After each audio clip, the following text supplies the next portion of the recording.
Hello everyone, again we have another devlog for you about what have we done in June.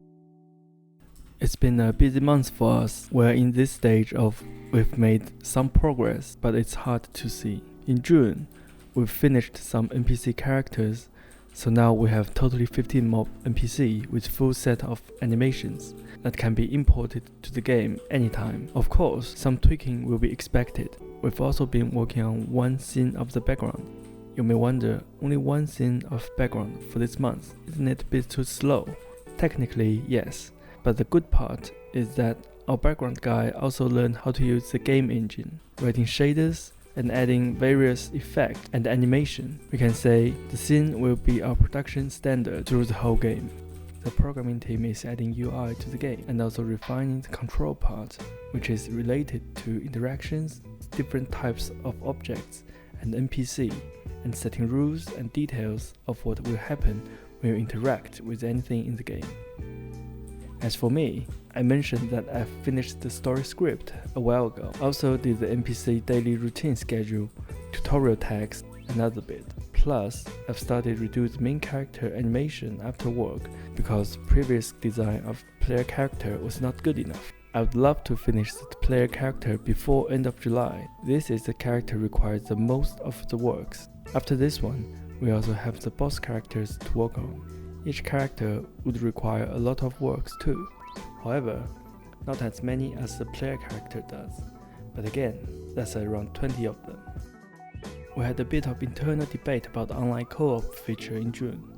One of my colleague programmers mentioned that the online feature would consume quite a long time to implement, and the potential issues is out of control. Theoretically, once we have all the fundamental features done in the game, we should be able to do the online part as long as we don't add anything new to the game.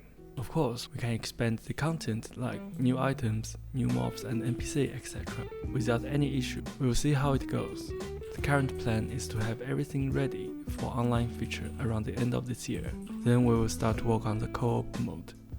One thing I would like to say about the co-op, I've played some games with online co-op feature, but most of the game I'd call them fake co-op because you cannot play the story campaign with your friend, only limited to the co-op map. What they did with Dead Rising and Dying Light co-op are exactly what I would like to achieve. Play the story campaign with your friend and have other extra bits built on the top of that.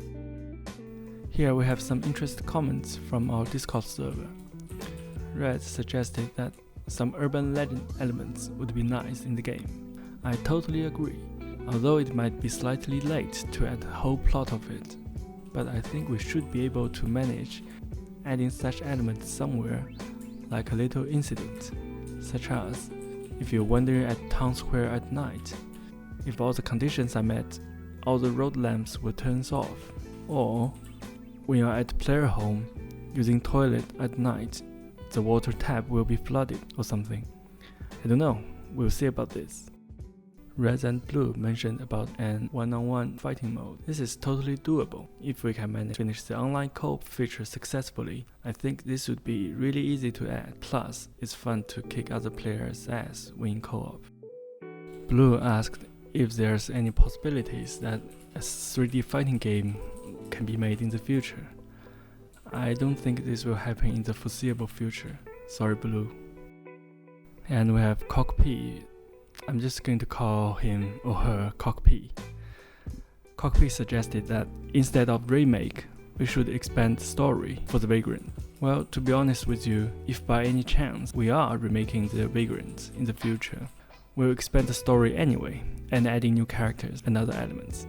So this would also include Vivian's past, like when she was working with a group of mercenaries, etc. Then again, I have no idea how long it will take until we do the remake. If everything goes well, might not need 10 years. If not, then well, I don't know. Before we finish, I would like to talk about this new game coming this September, Rivercity Girls. I'm really looking forward to play this game myself. So I would like to share some of my thoughts of this game with you. From what I can find, the developer of this game, WayForward, announced their collaboration with System Arc during mid-April about making this game. Now 2.5 months later, they've got a trailer includes some gameplay footage already. They also announced the game will be released on Steam, Good Old Games, Humble Store, PS4, Xbox and Switch. That is extremely fast production speed, even considering WayForward is a company with more than 100 employees. So my guess is this game either in development sometimes before April, or they are just fast. Or maybe they have very clear goals about how much content they want to put into this game. Nevertheless, the game looks really colorful and vibrant. They mentioned the two main characters need to cross 6 areas to save their boyfriend. Well, I think it's quite clear that it will just be like the old Rivercity Ransom game. It's a sort of linear gameplay, but you can also go back to the starting area, so there shouldn't be anything very new compared to the original one. So once this game is out, I'm going to play it and see what we can learn from this game. Meanwhile, avoid some sensitive stuff, just in case people might call us copycat or something. If this game is well received, we will know there are good people who do like this type of game. If not, we'll gather the reviews and see what problems we could be potentially having, etc. From what I can see so far, although Rivercity Girls seems overlapping with I.S.S. at some point, but it's still quite different in some aspect. And we'll try to do our best in the final game presentation. Plus, our game is cheaper. Anyways, thank you very much for watching this video. Please follow us on Twitter, join our Steam group, join the Discord group to chat with us or ask anything, and subscribe this channel for future updates. I'll see you guys next time.